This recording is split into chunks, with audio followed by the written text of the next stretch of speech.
దేశంలో వస్తు సేవల పన్ను వసూళ్ల సరికొత్త రికార్డు నెలకొల్పాయి.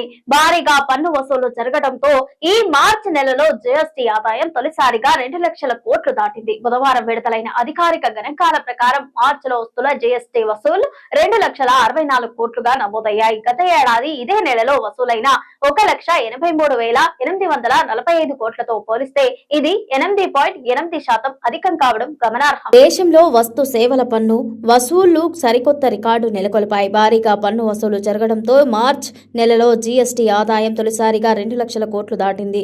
బుధవారం విడుదలైన అధికారిక గణాంకాల ప్రకారం మార్చిలో వస్తున్న జీఎస్టీ వసూళ్లు 2,64 కోట్లుగా నమోదయ్యాయి.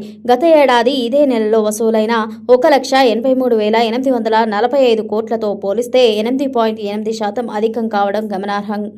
దేశీయంగా స్థిరమైన ఆదాయంతో పాటు దిగుమతులపై పన్ను వసూళ్లు గణనీయంగా పెరగటమే ఇందుకు కారణమని నిపుణులు చెబుతున్నారు. దిగుమతులపై పన్నుల రాబడి ఏకంగా 17.8% పెరగ్గా దేశీయ లావాదేవీల ద్వారా వచ్చిన ఆదాయం 5.9% వృద్ధిని నమోదు చేసింది.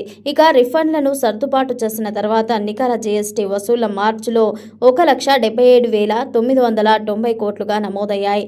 గత ఏడాదిలో పోలిస్తే 8.2% ఎక్కువ. మొత్తం 2025-26 ఆర్థిక సంవత్సరంలోనూ జీఎస్టీ వసూళ్ల సానుకూల వృద్ధిని కనబరిచాయి.